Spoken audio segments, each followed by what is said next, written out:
What's up, YouTube, and welcome to the channel. Today we're going to go over my winter mods list and setup on my 2014 Scion FRS. And this is a car that's pretty much new to me. I have never had any kind of car like this, like a little sports car. So we got the 5-speed manual transmission, and everything else is pretty much stock. I've done a few things to this car to make it how I want it, and for winter, this is kind of how we're set up right now. Passenger seat is relatively empty. I got some stuff down there. That's kind of where I've been storing stuff in the FRS, because I got these nice floor mats that came with the car. They are the WeatherTech all season, I guess people say, floor mats, and I really do enjoy them.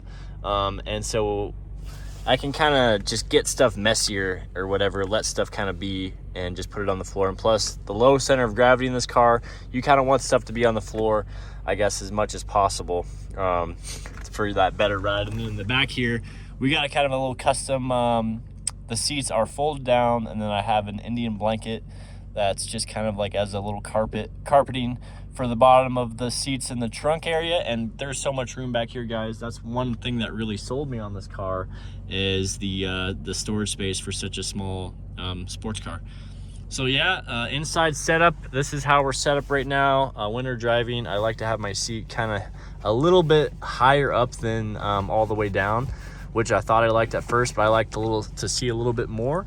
And then I did get the custom shift knob. That's the only real modification that we've done on the inside here. That's it. Other than that, the inside of this car is pretty much stock, so we'll take you guys on the outside here. Oh, this thing is hard to get in and out of. That's my only complaint about this car. But here we go.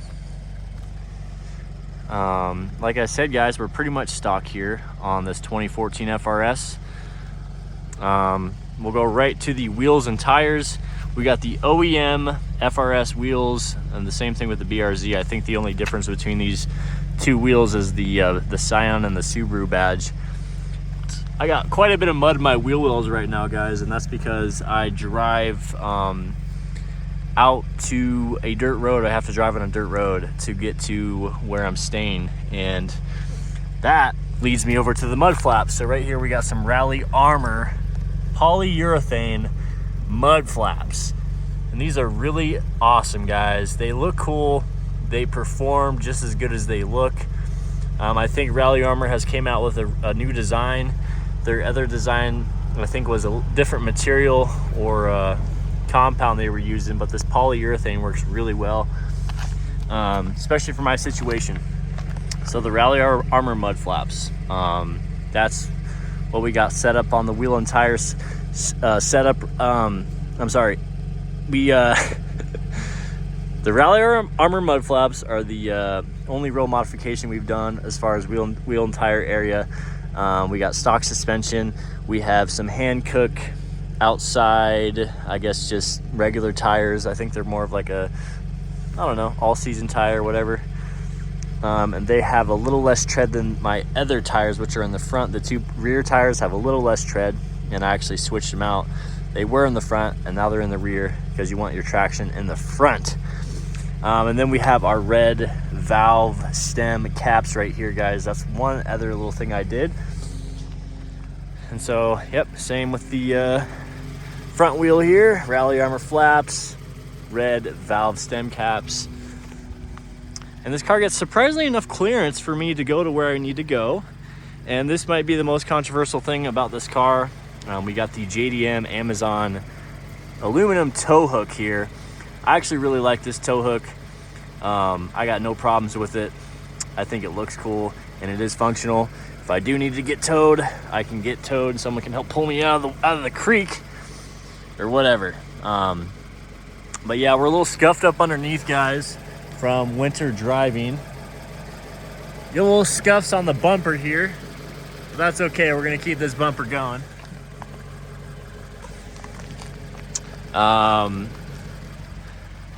And yeah, we got a couple little dings and dents on this car, but we're gonna get the windows tinted pretty soon, guys. I'm real excited about that. My coworker, he has a tinting business, and we're gonna drop this car off and let him tint it out for us.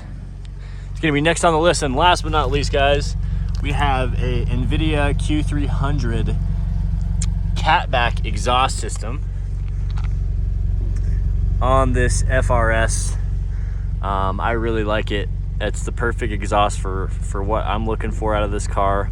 It's really fun. It's not too loud. If you get over 4,000 RPM, it does get a little bit louder, but it's nothing that's obnoxious or embarrassing loud. And that's just what I was looking for here. And then I got my silicone license plate cover. So that's about it for the setup and the mods here on the FRS, guys. 2014. I've had this car for about a month now, pushing a month on it. Absolutely love it. The most fun I've ever had in a car or with a car, and it's kind of ignited my passion for cars a lot. So we're gonna be doing lots of videos with this car, guys, and I wanna get into the POV driving videos and just talking about how this car drives and showing you guys how it drives and why you guys should consider one. They're now going on the market and they're really affordable. I remember when this car first came out, I was like, man, this would be such a fun car to have, and I really wanted it. But it was like, you know, $35,000, and I was 18 years old. So now, you know, 10 years later or more, this car is on the market for a good price, and you can pick one up, and it's very reliable. We'll show you guys under the hood real quick here as well, just because we can. I don't have any mods underneath the hood right now, but we can always, we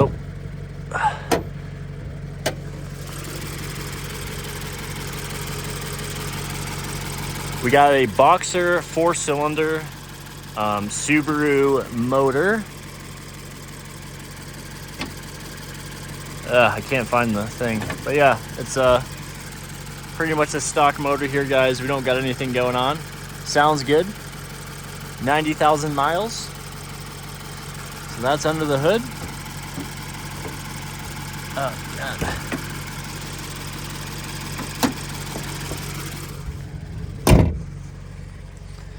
And we definitely got a few more plans for this car in the next, I don't know, months or years or whatever, however long I want to keep this. We're going to be definitely putting some other videos about this car on the channel, guys. So for winter, I'm just going to keep rocking these tires and these wheels. My tires in the front have a lot more traction. Well, not a lot more, maybe 20-30% more. And so I feel pretty good about driving on a little bit of snow, maybe even a little ice.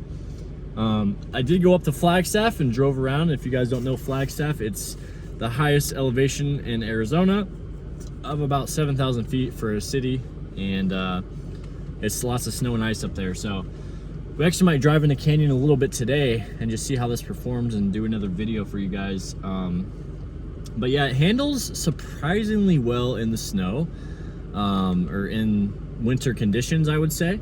It is rear wheel drive, so you would never expect that, but the car is just planted and I don't know, just performs good.